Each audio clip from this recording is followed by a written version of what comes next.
it is important to try and dive into what Jesus means by faith. Because the whole crux of this little snippet of the gospel hinges on it. And there is a tendency to believe that if you just close your eyes and want it enough and in the right way, the Lord will grant you the thing you desire. There is, when your prayer is not answered, there is something wrong in you. And there are dire consequences to that way of thinking. It treats prayer like magic and the Lord like a vending machine. And more importantly, it ain't gonna work because God don't like that. It's not a very firm theological opinion. It's not what I would write in a paper, but when you break it down into the simplest form of the conclusion, that's what it is. There's a real danger in believing that faith is to set aside all reason. No. And in fact, sometimes people will use this as a launching point to describe the stupidity of the divide between things like faith and reason and faith in science. It's not what faith is. Faith is a form of knowledge based on the trust on the person who is telling the truth. It is to accept a truth claim as true based on the trustworthiness of the person who's making the truth claim. None of you doubt that Japan as an island exists. Most of you have not been there. I do not doubt that the Statue of Liberty exists. I do not doubt that the country of Ireland exists. I do not doubt that the country of Italy exists. I do not doubt that Israel exists because I have seen these things with my own two eyes. Likewise, I do not doubt that Russia exists, although I have never seen it with my eyes. But I feel that there is no reason to disbelieve the person who made the geography book is lying to me. I cannot prove the Pythagorean theorem, but I know that it works. This is a form of knowledge. And if you dig deep enough and you pay close enough attention, it is the majority of our knowledge. Comes by way of trusting an authority. Don't think about this too much. It will break your brain. But how do you know that your parents are your parents? There is no way to know. You were not there on that day. I mean, you were there on that day, but you have no recollection of it, right? Probably a good thing. Okay? You can look at your birth certificate. What if that's fake? What if your parents or your adopted parents, what if they're lying to you? You will never know. And that is something relatively unimportant compared to things that are much more important. Do they love me? There is no way to know that with scientific accuracy. At some point, you have to trust that what the person says correlates to their interior reality. Okay. Now, apply that same thing to the self-revelation of God. That's all that faith is. I trust that this person who has spoken to me has not lied. And what they have told me, what they have revealed, is true. This is not a suspension of one's rational faculties.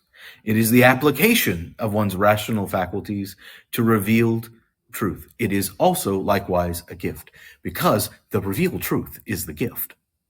Okay? Faith is not blind. It does not operate outside of reason. It is above reason, sure. In the same way that calculus is above arithmetic. For those of you who are older, you understand what I mean. Like higher order needs the lower order, but is above it. Okay, so what does this mean for our prayers? The apostles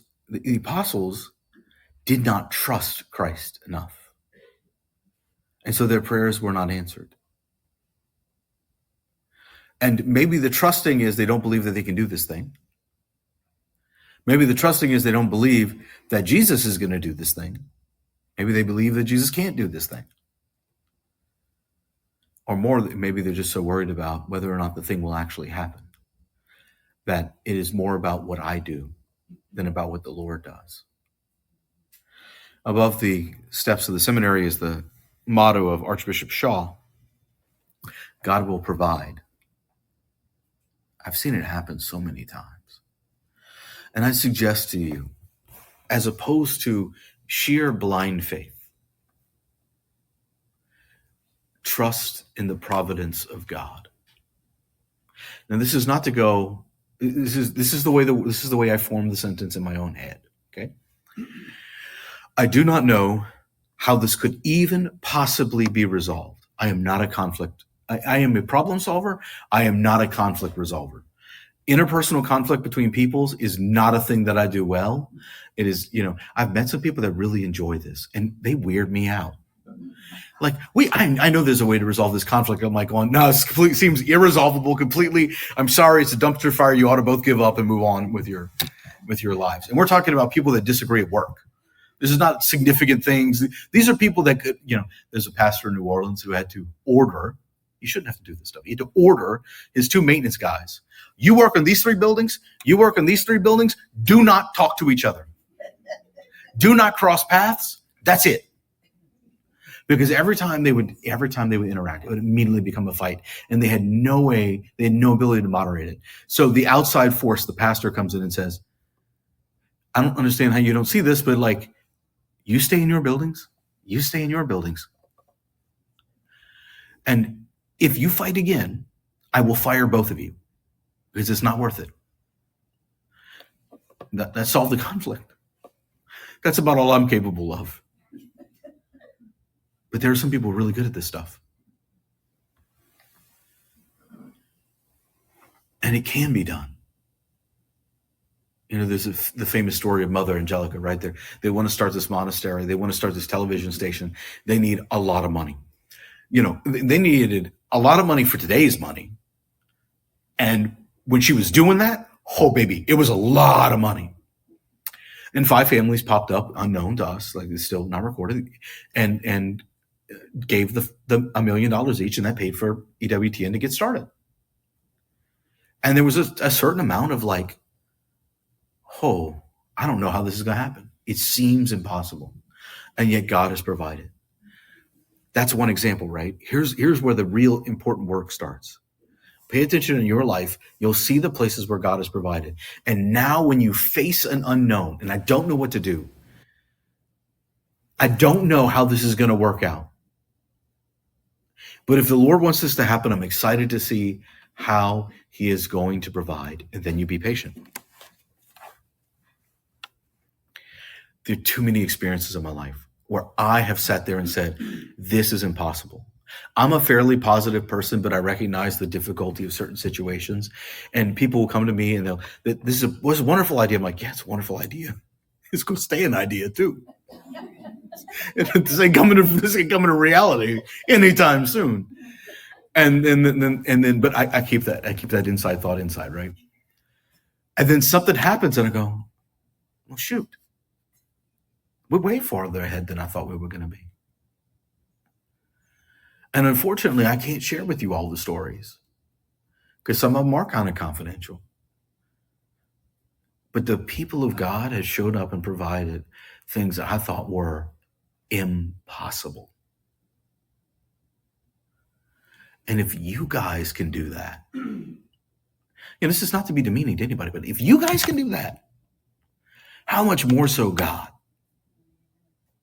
If the people of God can show up with $40,000, $1 million when it's needed, and I feel it's impossible, how much more so the Lord?